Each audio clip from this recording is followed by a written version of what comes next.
Nesta semana, vimos Lula abrir fogo contra o presidente do Banco Central, Roberto Campos Neto, e não arredar o pé, mesmo sendo contrariado pelo Copom, que não reduziu a taxa de juros. Reuniões de Campos Neto com o governador de São Paulo, Tarcísio, chamam atenção para a crescente politização no BC, colocam sua autonomia em xeque e levantam suspeitas de sabotagem de Neto.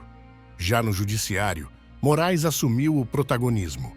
Puxou a primeira turma do Supremo para aceitar as denúncias contra os irmãos Brazão e pediu 17 anos de prisão ao golpista que quebrou um relógio histórico durante as invasões em Brasília. Confira agora o resumo da semana preparado pela Mídia Ninja para você ficar por dentro das principais notícias de política nos últimos dias.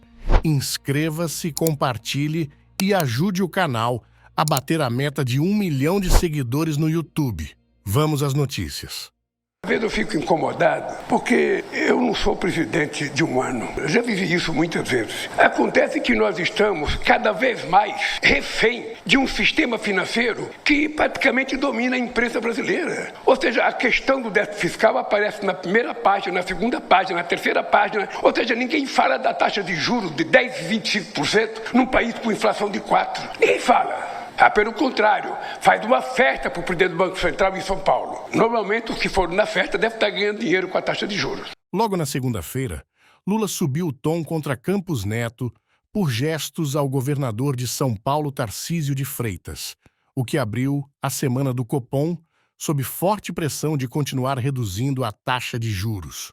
Contudo, ela foi mantida em 10,5% por unanimidade. Segundo Lula, quem perde é o Brasil.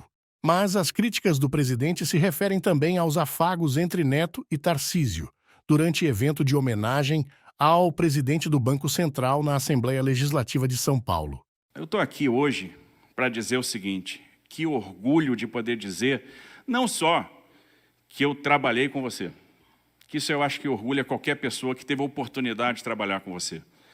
É um privilégio, de fato, porque poucas vezes na minha vida eu vi alguém tão diferenciado, tão brilhante, tão correto, tão apaixonado pelo que faz.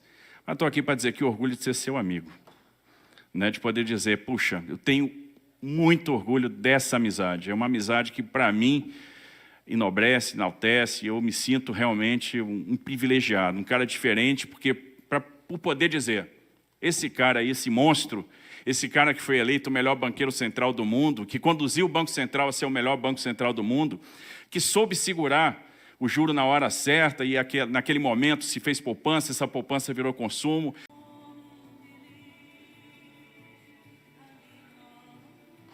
Parabéns, Roberto.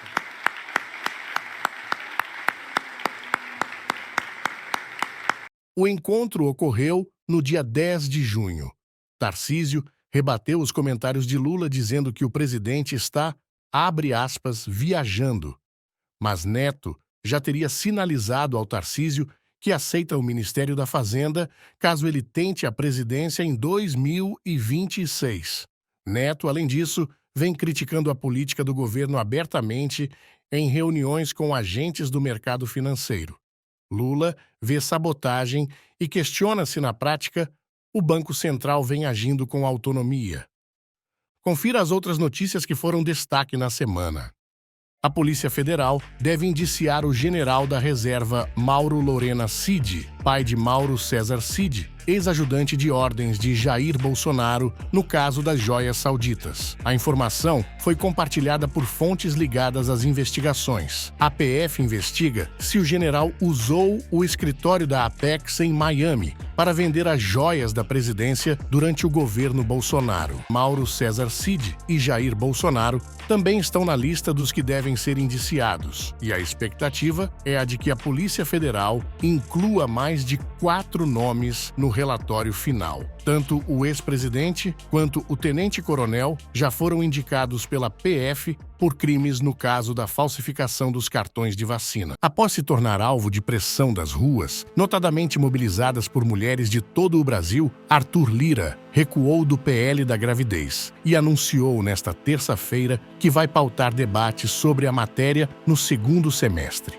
Lira defendeu o amplo debate sobre o tema e rechaçou narrativas que, eventualmente, personalizem as decisões tomadas na Câmara dos Deputados. No entanto, o presidente da Casa aprovou em menos de 30 segundos o caráter de urgência do projeto, que equipara o ato de interromper a gravidez ao crime de homicídio. Nós somos uma casa de 513 parlamentares, representados por lideranças partidárias, e elas aqui demonstram claramente que qualquer decisão ela é sempre feita de forma colegiada. Cabe ao presidente, administrativamente, lançar a pauta, conduzir os trabalhos, e isso eu nunca me furtei, nem nunca me furtarei. O ministro Flávio Dino, do Supremo Tribunal Federal, marcou para 1º de agosto uma audiência de conciliação com o objetivo de garantir o cumprimento da decisão que proibiu o chamado orçamento secreto no Congresso. Pela decisão, devem participar da reunião membros do governo, do Congresso